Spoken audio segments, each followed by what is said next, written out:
Coba baca yang online, misalnya nota tentang detachment. Kita sampai di sini ya. Nih.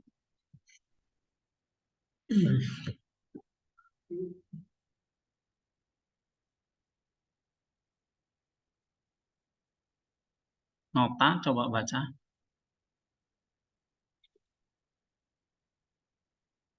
Atau Rosmini. Oke, Pak.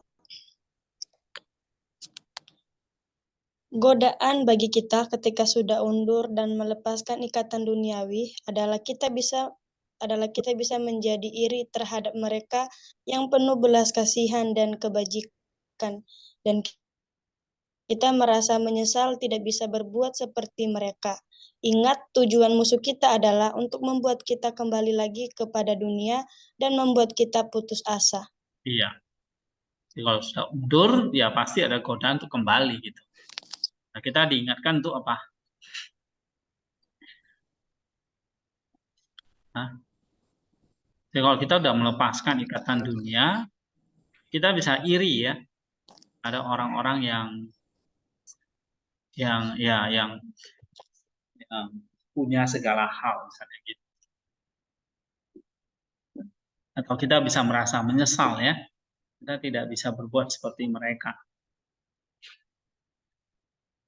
Nah, kita ingat tujuan musuh kita adalah membuat kita kembali lagi kepada dunia dan membuat kita putus. Oke, baca lagi Rosmini. Dan kita perlu ingat perkataan Tuhan ini kepada seorang pemuda kaya yang tidak bisa melepaskan ikatan duniawinya, yaitu harta kekayaannya. Iya, ingat pemuda yang kaya ya, yang datang kepada Yesus itu. Terus, tanpa detachment, kita seperti orang mati yang hanya menunggu penghakiman Allah. Maka benar perkataan Tuhan, orang mati menguburkan orang mati, sebab roh mereka telah mati oleh kemelekatan pada hal-hal duniawi. iya. Jadi kalau kita mengasihi dunia ini, kita ibarat seperti orang mati menguburkan orang mati. Baca lagi. Mari kita lihat mereka yang hidup di dunia yang menghabiskan banyak waktu dalam berjaga-jaga, berpuasa, bekerja, dan mengalami berbagai kesulitan. Tetapi ketika mereka meninggalkan dunia dan mulai perjalanan monastik mereka seperti hidup di dalam kepalsuan. Saya telah melihat bahwa di dunia mereka menabur banyak benih yang membawa kebajikan, yang disiram dengan sia-sia seperti oleh aliran limbah di bawah tanah, dan dicangkul dengan kepura-puraan dan dipupuk dengan pujian. Namun ketika ditransplantasikan di tanah gurun yang terputus dari orang-orang di dunia dan tidak dibuahi dengan air busuk keangkuhan, mereka langsung layu. Tanaman yang butuh banyak air tidak akan menghasilkan buah di tanah latihan yang keras dan kering.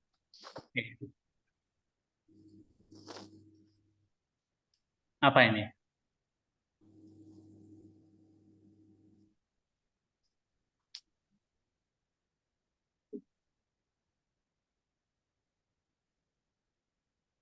Nah, jadi kalau kita hidup di dunia ya bisa ya, bisa dikatakan bekerja, berpuasa, banyak mengalami berbagai kesulitan gitu ya.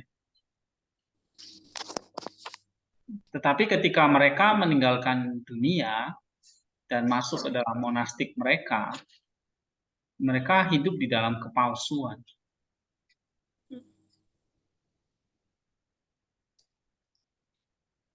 Ya. Saya telah melihat bahwa di dunia mereka menabur banyak benih yang membawa kebajikan yang disiram dengan sia-sia seperti oleh aliran limbah di bawah tanah dan dicangkul dengan kepura-puraan dan dipupuk dengan pujian. Jadi orang dunia juga bisa ya melakukan seperti yang kita lakukan, tapi diuji kalau coba ditanam di tanah, maka langsung layu.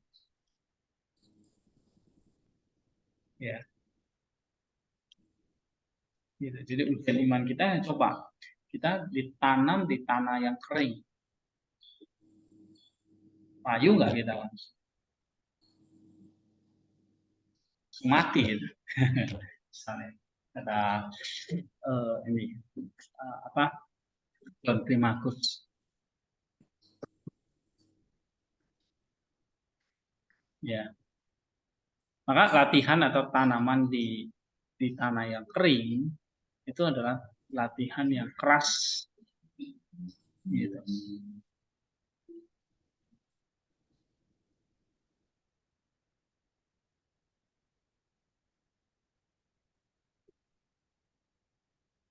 Ya.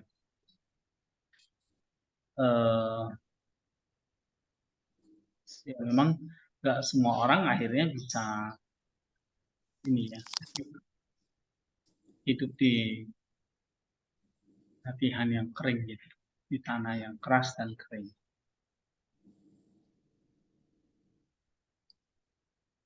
Oke, yang berikutnya.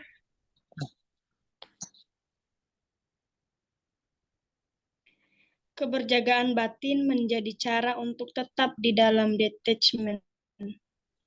Terus, lagi nih. Kita harus berhati-hati dengan diri kita sendiri agar tidak menipu diri kita sendiri dengan berpikir bahwa kita sedang menempuh jalan yang lurus dan sempit. Padahal sebenarnya kita sedang mengikuti jalan yang lebar dan luas. Berikut ini akan menunjukkan arti jalan sempit dan lurus. Mengosongkan perut melalui puasa, berjaga-jaga sepanjang hari dan malam, minum sedikit air, makan sedikit, menghindari minuman yang mencemarkan, tidak mencaci maki, ejekan, memaksa kemauan orang lain, panjang sabar dalam penderitaan dan hinaan, tahan terhadap segala ejekan dan aniaya, bahkan menahannya dengan keras, tidak marah ketika difitnah atau dipermalukan oleh orang lain, dan ketika dicaci jadilah rendah hati. Diberkatilah mereka yang mengambil jalan sempit itu, sebab mereka memiliki kerajaan surga. Nah, ini latihan yang keras ya kan, karena kita disuruh untuk mengambil jalan yang sempit. Jadi kalau menguji diri kita, ya seperti dikatakan tadi, harus latihan di tanah yang keras dan kering. Nah, jalan yang sempit itu apa tadi? Ini dia. Ini jalan yang nggak dipilih dunia kan. Nah, coba kita tes ini ya. Apakah kita bertumbuh atau layu? Kalau layu berarti memang kita nggak bisa hidup di tanah yang kering.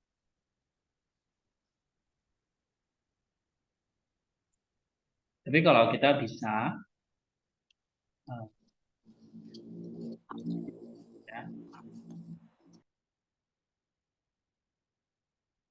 atau ada orang yang mengira dia berjalan di jalan yang lurus dan sempit, padahal dia berjalan mengikuti jalan yang lebar dan luas. Oke. Jadi pada akhirnya di sini detachment hanya memiliki Kristus. Oke, coba baca yang lain. Reinhard.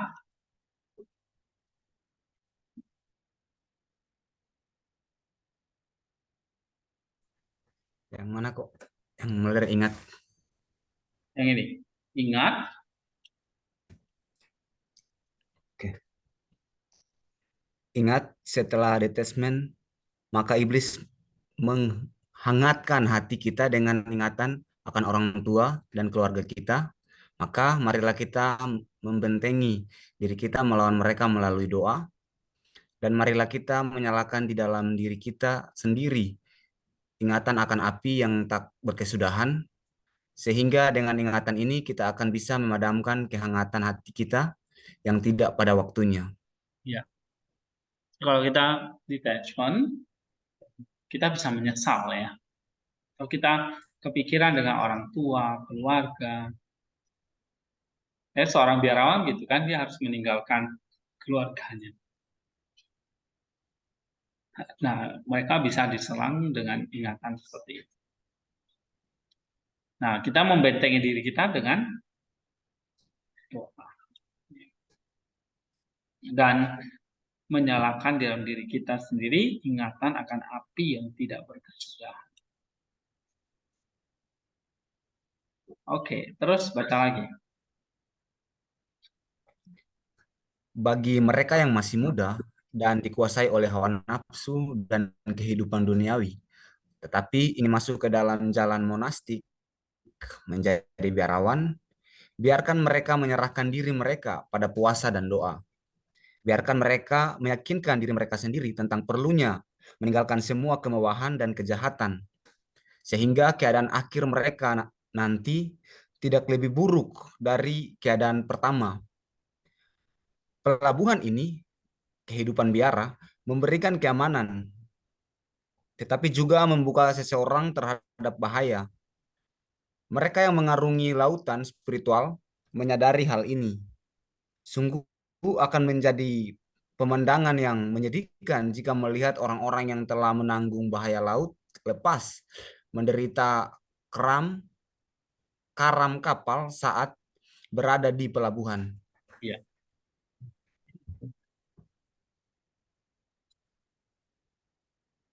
Jadi di sini biarlah mereka meyakinkan diri tentang perlunya meninggalkan semua kemewahan dan kejahatan. Sehingga pada akhirnya nanti tidak lebih buruk dari keadaan itu. Jadi bisa saja kalian yang sudah terpanggil, ya, misalnya untuk melayani Tuhan sepenuh waktu nantinya, jangan sampai setelah meninggalkan itu kamu menyesal. Ya kan? Kamu menyesal, aduh kenapa saya dulu mau jadi seorang rohaniawan, katakanlah seorang pendeta. Ya. Nah ini bisa lebih buruk daripada keadaan yang pertama. Kayak kayak sebuah kapal itu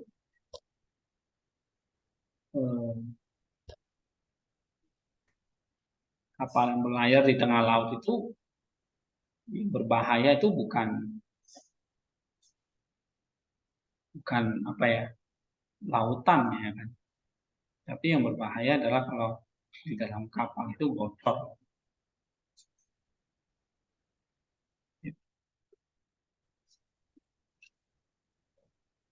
Ya. Jadi kalau kita sudah menyerahkan diri kepada Tuhan, tidak boleh menyesal.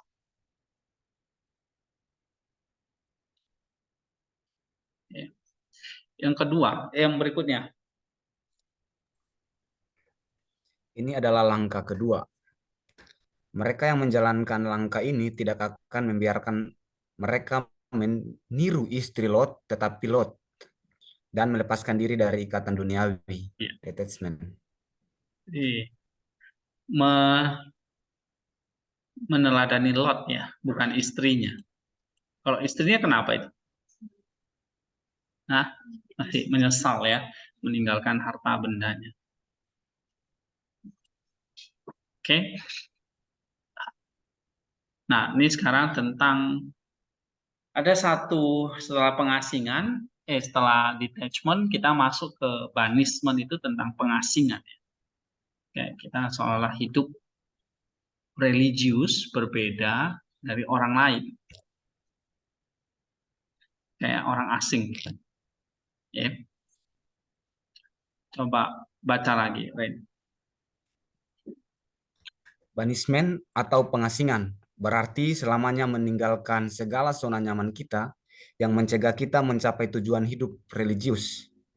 Pengasingan berarti cara hidup yang sederhana, hikmat yang tersembunyi, hidup tak dikenali oleh banyak orang atau tersembunyi, intensi yang tersembunyi, doa yang tersembunyi, hasrat bagi perendahan, tidak takut pada kesulitan, tekad terus-menerus untuk mengasihi Allah, kelimpahan kasih, meninggalkan kesombongan, dan dalamnya keheningan. Iya. Jadi kita setelah detachment, kita akan memasuki satu kehidupan yang asing gitu. Ya, kalau dulu kita udah terbiasa begini, begini, begini. Nah, sekarang kita kayak menjalani satu kehidupan yang lain daripada dunia. Yaitu cara hidup yang apa? Sederhana, hikmat yang tersembunyi, hidup tidak dikenalin oleh banyak orang, tersembunyi, intensi yang tersembunyi, doa yang tersembunyi, hasrat untuk merendahkan diri, tidak takut kesulitan, semangat mengasihi Allah, kelimpahan kasih, menanggalkan kesombongan, hening. Nah, ini cara hidup yang etis tadi. Yang dipompa dengan semangat mencintai Allah. Ya, ini banishment. Banishment itu kayak kita mengasingkan atau kita keluar dari zona nyaman hidup kita. Misalnya kita mungkin lebih suka melakukan hobi kita ya, atau tapi bisa nggak kita mengasingkan itu lebih banyak berdoa. Nah, saya kira ini satu kehidupan yang asing, banishment yang kita ya kalau mau serius ya mesti ke arah situ. Ya. Kayak kalian misalnya sekolah di tempat ini kan ada banyak larangan atau ada banyak keterbatasan. Ya. Mungkin kalian ada yang menyesal membanding-bandingkan dengan teman-teman lain gitu. Wah, teman saya sudah begini, sudah begitu gitu ya. Nah, kamu akan mikir, aduh, saya menyesal ini ikut Tuhan. Ya. Saya menyesal ini masuk sekolah pendeta. Ada nggak yang berpikiran seperti itu? Hah? Nggak ada ya? Nggak ada berarti bohong. Kalau nggak ada, nggak mungkin Klimakus nulis ini. Dan seorang biarawan ada perasaan seperti itu ya. Oke, baca lagi Rain. Orang-orang yang mencintai Tuhan pada awalnya sangat terganggu oleh pengasingan, banishment ini. Seolah-olah mereka dibakar oleh api ilahi. Pengasingan dilakukan oleh mereka yang mencintai kesempurnaan, agar mereka dapat memiliki kehidupan yang sulit dan sederhana. Pengasingan membutuhkan ketajaman atau diakrisis yang besar, karena tidak semua jenis pengasingan yang dilakukan secara ekstrim akan bermanfaat. Ya. Jadi kalau kita masuk ke sebuah kehidupan yang banishment, kita dibakar oleh api ilahi. Ya, kita berpantang ini harus begini, harus ini, harus ini. Itu memang sebuah jalan yang dikatakan di sini yang sulit. Ya. Kehidupan yang sulit gitu. Maka kita butuh ketajaman dan atau apa ini? Dia krisis yang besar. Ya. Tadi pemahaman gitu ya. Lagi, baca lagi. Para nabi sering dihina di daerah asal mereka sendiri, seperti yang Tuhan nyatakan. Jadi, marilah kita menjaga agar pengasingan kita tidak menjadi kesempatan untuk kesombongan. Karena pengasingan adalah pemisahan dengan segala sesuatu, agar pikiran kita tetap melekat pada Tuhan. Pengasingan mencintai dan melahirkan tangisan terus-menerus. Seseorang yang dibuang adalah seorang buronan dari setiap ikatan dengan saudara-saudaranya dan orang asing. Iya. Terus? Ketika memasuki kehidupan menyendiri dengan tergesa-gesa, jangan berlama-lama pada jiwa-jiwa yang mencintai dunia, sebab pencuri datang pada waktu yang tidak diketahui. Dalam upaya menyelamatkan orang-orang yang sembrono dan malas, Mereka menyebabkan banyak orang binasa bersama mereka karena lama-kelamaan api menjadi padam. Pada saat nyala api menyala di dalam dirimu, larilah. Tidak diketahui olehmu kapan api itu akan padam dan kamu akan berada dalam kegelapan. Setiap orang bertanggung jawab pada keselamatan dirinya sendiri. Rasul Paulus menyatakan, masing-masing akan memberikan pertanggungjawaban dirinya sendiri kepada Allah. Juga kamu yang mengajar orang lain, apakah kamu tidak mengajar dirimu sendiri? Atau katakan dengan cara lain bahwa kita tidak tahu apakah kita bisa mengajar orang lain, tetapi mengajar diri sendiri adalah di atas segalanya.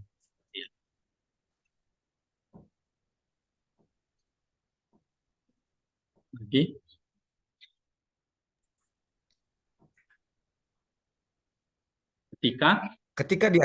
Ketika diasingkan, perhatikan iblis, pengembara, dan nafsu duniawi.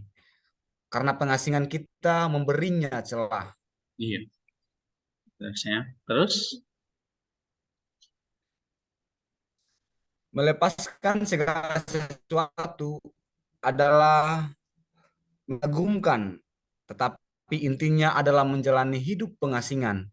Dan kita harus melepaskan ikatan kasih sayang agar kita tidak terlihat mengembara untuk memuaskan hawa nafsu kita. Terus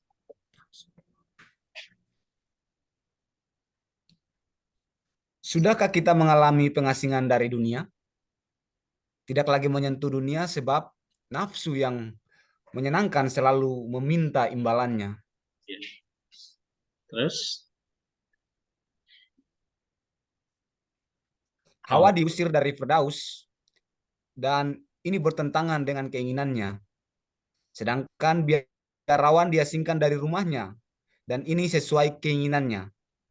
Hawa menginginkan lagi pohon pemberontakan sementara seorang biarawan itu mengekspos dirinya pada bahaya dari para kerabatnya. Iya. Lagi. Larilah dari area dosa kita seolah-olah di situ ada wabah. Karena ketika buah tidak ada, kita tidak lagi memiliki keinginan untuk mengkonsumsinya.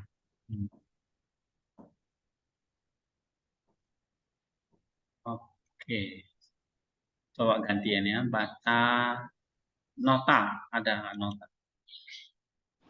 Oke, Pak. Ya. Setelah kita menghabiskan 1 atau 2 tahun terpisah dari keluarga dan telah memperoleh beberapa tingkat kesalehan atau ketobatan atau kesederhanaan, maka kesombongan muncul dalam diri kita dan menyarankan kita harus kembali ke tempat asal kita untuk mendidik orang banyak. Dan seperti yang mereka katakan, menjadi contoh bagi mereka yang mengenal daerah kita yang dulu tidak disiplin. Dan jika kita memiliki bakat retorika dalam pemikiran, ide muncul pada kita bahwa kita harus menjadi penyelamat jiwa dan pengajar dunia. Berpikir bahwa kita tidak boleh menyanyiakan karunia kita. Kita jangan meniru istri Lot, tapi Lot. Karena jiwa ketika kembali ke kehidupan sebelumnya, seperti garam, ia menjadi hambar dan tidak berguna. Melarikan diri dari Mesir, tidak melihat ke belakang.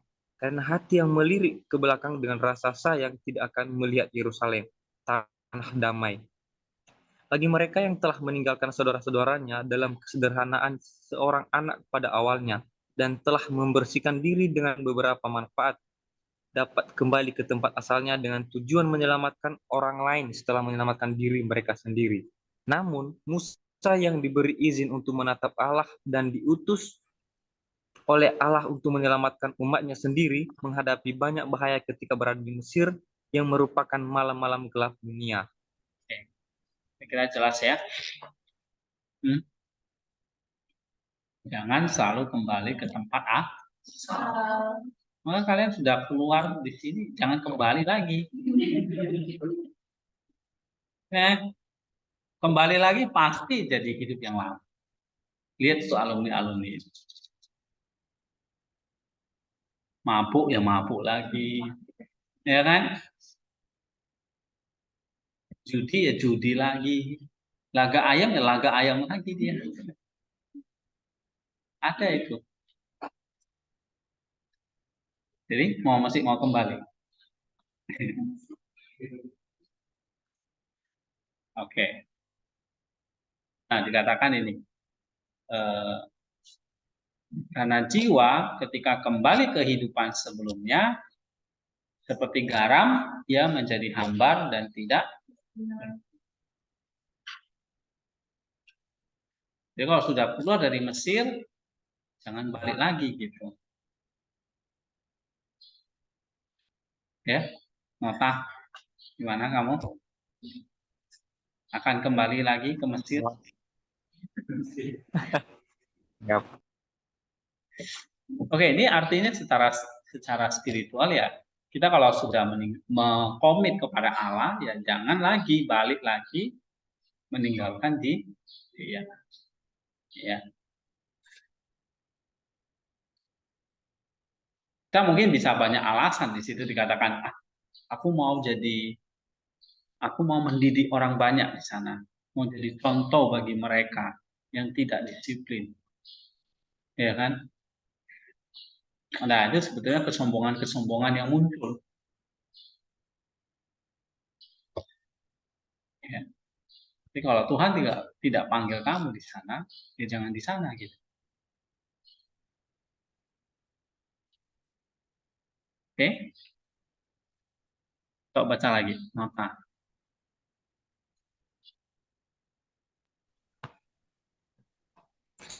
Lebih baik menyusahkan orang tua daripada Tuhan.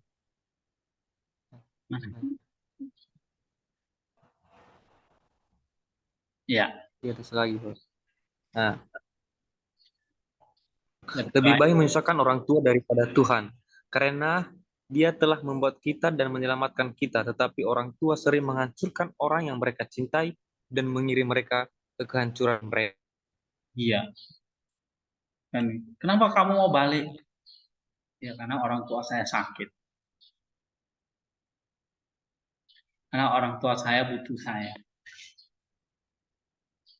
Ya itu kebanyakan mungkin ya alasan-alasan yang akhirnya kata Klimakus mengirimkan kehancuran. Ya, biarlah orang mati menguburkan orang mati. Oke. Nah, kadang-kadang kita bikin alasan-alasan gitu ya. Kenapa kamu balik lagi? Ya, karena orang tua saya sakit. Paling umum. Tapi ternyata ya orang tuanya nggak sakit. Ya, dia yang sakit.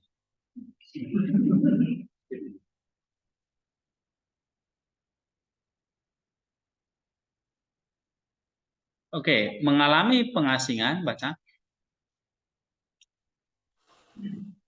Mengalami pengasingan seperti berbicara dalam bahasa asing di antara orang-orang dari bahasa lain.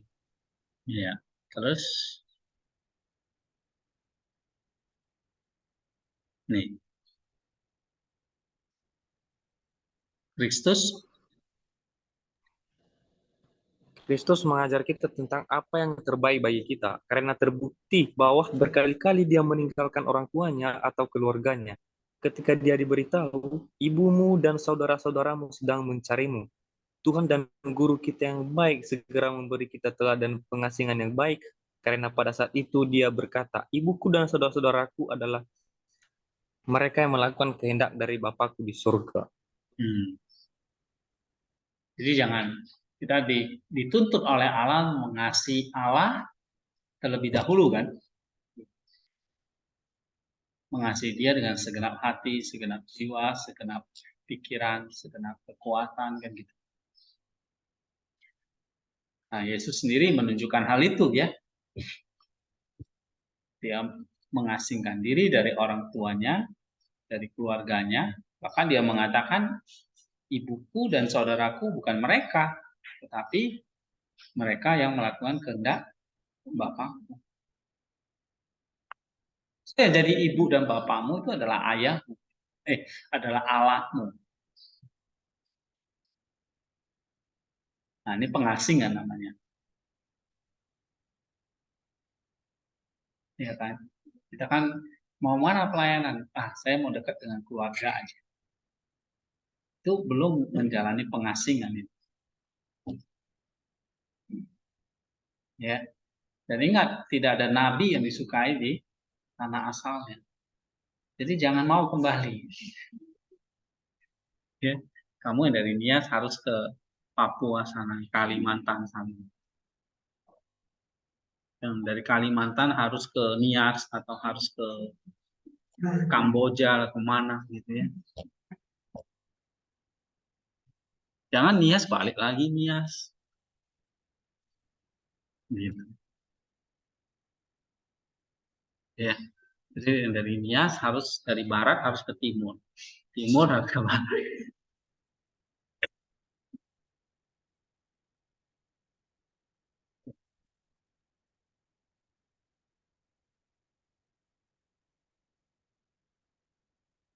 Tuh, baca lagi. Nota. Biarlah ayahmu menjadi orang yang mampu dan yang mau bekerja keras bersamamu dalam menanggung beban dosamu. Dan biarlah ibumu menjadi orang yang menyesal bersamamu, yang dapat menyucikanmu dari kekotoran batin. Dan biarkan saudaramu menjadi temanmu yang bekerja dan berperang di sampingmu dalam perjuanganmu mendaki ke puncak. Biar istri yang tak terpisahkan menjadi ingatan akan kematian kamu. Biarkan anak-anakmu yang berharga menjadi pergumulan hatimu. Biarkan itu bukumu menjadi budakmu, dan biarkan rekan-rekanmu menjadi malaikat yang dapat membantumu pada saat kematianmu jika kamu berteman dengan mereka. Inilah keluarga yang mencari Tuhan. Jadi keluarga yang mencari Tuhan itu apa?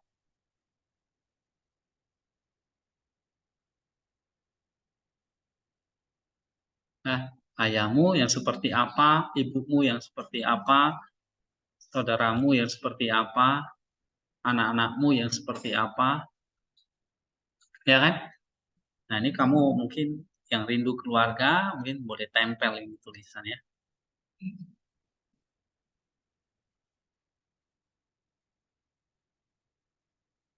Ya memang tidak mudah ya, misalnya kita jauh dari orang tua kita sakit, atau bahkan mungkin orang tua kita meninggal gitu. Ya, kita belum sempat pamitan dan sebagainya. Tapi Tuhan ingatkan lagi, keluarga yang mencari Tuhan adalah ayah yang mampu bekerja keras bersamamu dalam menanggung beban dosamu. Ibu yang menjadi orang yang menyesal bersamamu, yang menyucikanmu dari kekotoran hati. Saudaramu yang menjadi temanmu yang bekerja berperang di sampingmu dalam perjuanganmu mendaki ke puncak. Istri yang menjadi ingatan akan kematian. Anak yang berharga menjadi pergumulan hatimu. Tubuhmu yang menjadi budakmu, rekan-rekanmu menjadi malaikat yang membantumu. Ya kan? Nah, itulah keluarga yang mencari Tuhan. Artinya ya Tuhan yang paling utama, bukan keluarga secara jasmani. Keluarga rohani ini ayah, ibu, anak yang menolong kita untuk tidak meninggalkan Tuhan. Jadi kalau ada orang tuamu nasihati, jangan melayani, kerja saja. Ya, nah itu bukan ayah yang bersama-sama menanggung beban dosamu. Jadi kalau ada anakmu, ya, atau ibumu yang menyarankan kamu untuk tidak melayani Tuhan, nah itu bukan ibu yang menyesal bersamamu menyucikan kamu dari kotoran batin. Ya. Nah, ingat seperti yang Yesus katakan, ibuku dan saudaraku adalah mereka yang melakukan kehendak dari Bapakku di surga. Oke, nah itu memang pengasingan. Aku datang bukan untuk memberi damai, sukacita, apa kata Yesus kan? Aku datang membawa apa? Pedang katanya, ya kan? Atau api ya. Jadi kalau kamu mengikut aku, tapi kamu masih tunggu ya Tuhan, aku masih harus mengumpulkan bapakku, aku harus masih membantu ibuku, aku harus masih ini, masih menoleh ke belakang, Dia bilang, kamu nggak datang, nggak layak datang ikut aku. Ya. Nah, kenapa? Karena kita memang harus menjalani namanya proses pengasingan itu. Jadi yang dari Nias jangan kembali ke Nias. Kembali lagi ke pelukan orang tua. Ya kan? Nah, kamu harus merantau jauh. Ya. Dari Maluku kayak Orna, jangan balik lagi ke Maluku. Tapi ke Nias kamu. Nah, Sulawesi. Oremon kemana? Pasar Senen. Ya. Pasar Wage. Gitu. Maka bagus kalian sekolah teologi itu jauh-jauh dari dekat-dekat nggak akan jadi. Benar nggak? Iya. Jadi kasih tahu teman-teman kalau mau sekolah teologi, jangan dekat-dekat dengan rumah. Ya, harus jauh dari rumah. Jalan kaki nggak akan nyampe. Bilang.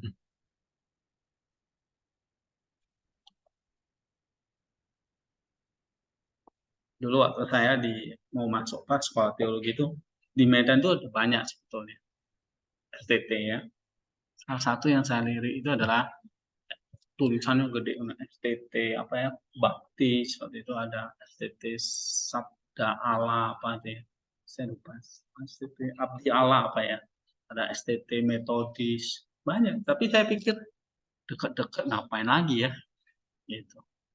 Jangan-jangan saya memang bukan panggilan nih kalau dekat-dekat, tergoda untuk pulang. Nanti makanan sedikit nggak enak, udahlah pulang aja ke rumah, mama masak lebih enak gitu.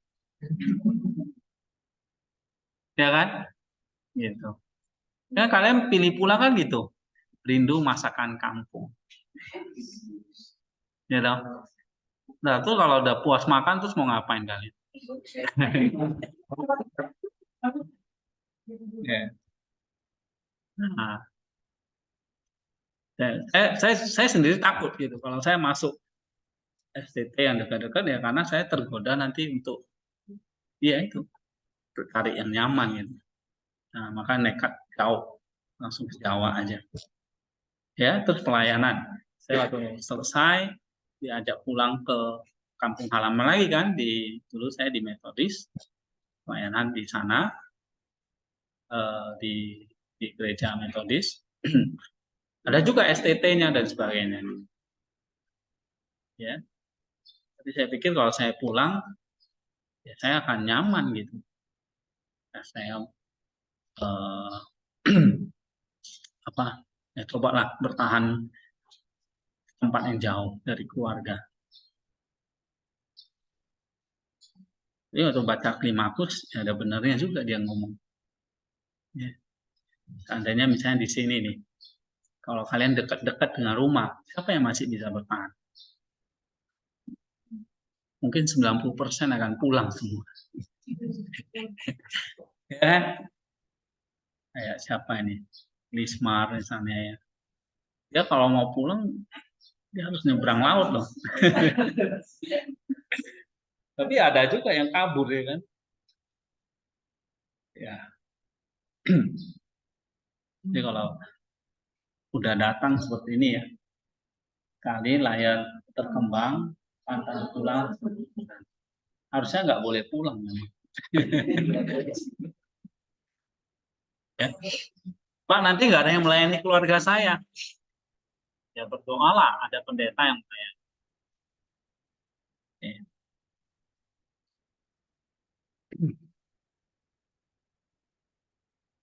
Oke, coba baca lagi. Generasi. Ini generasi kemarin pulang kan? Untung kamu balik lagi. Kalau nggak kamu dikubur bersama-sama. Baca. Nanti kepada Allah menekankan terus kepada orang tua. Dia yang mengaku mencintai keduanya.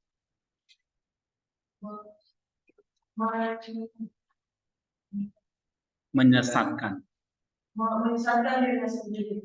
seperti kata Tuhan. Nah, stop. Kasih kepada Allah memadamkan kasih kepada orang tua. Tuh. Ya. Pak, saya nggak bisa melayani karena orang tua saya sakit, tadi saya bilang. Itu omong kosong. Oke. Kasih kepada Allah memadamkan kasih kepada. Tapi kan harus berbakti, Pak. Itu 10 perintah Allah loh. Mengasihi orang tua kan. Benar nggak? Gimana itu? Hah?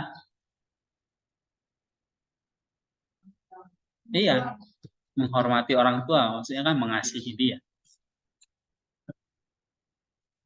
Dia yang mengaku mencintai keduanya menyesatkan dirinya sendiri. Masa sih Klimakus gak pernah baca 10 perintah Allah itu? Pastilah ya kan, dia tahu. Jadi kalau kasih kepada Allah, memadamkan kasih kepada orang tua. Jadi kamu mencintai pengasingan daripada kamu mencintai orang tua. Karena orang tua itu haruslah orang tua yang tidak menyesatkan kita. Jadi kamu memang harus ada perasaan apa ya? Tega gitu. Ya. Coba baca lagi.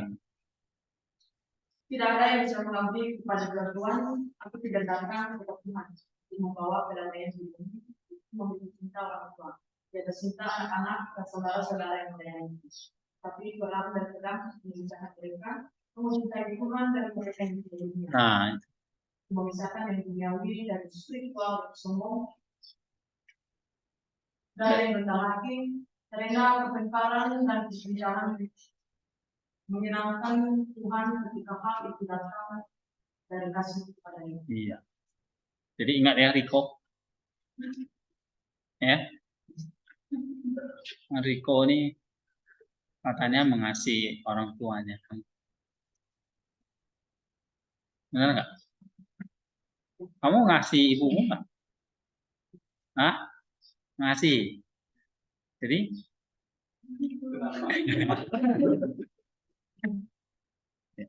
katanya aku tidak datang untuk membawa kedamaian di perang dan pedang. Untuk memisahkan kamu dengan ibumu, Riko. Itulah gunanya kamu percaya kepada Yesus. Supaya kamu terpisah dari orang tua. Oke? Ada amin?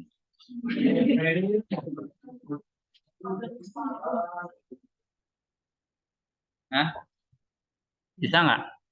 Jadi yang dari Nias nggak boleh balik ke Nias. Iya.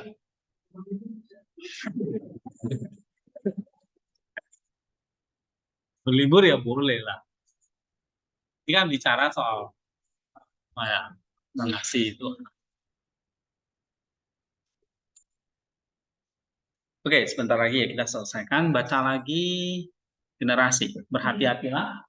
Berhati-hatilah agar tidak melakukan kegelapan sentimen pada orang di sekitar kita, atau kita tenggelam dalam air cinta dunia ini. Iya. Jangan harus karena keselamatan Tuhan menjadi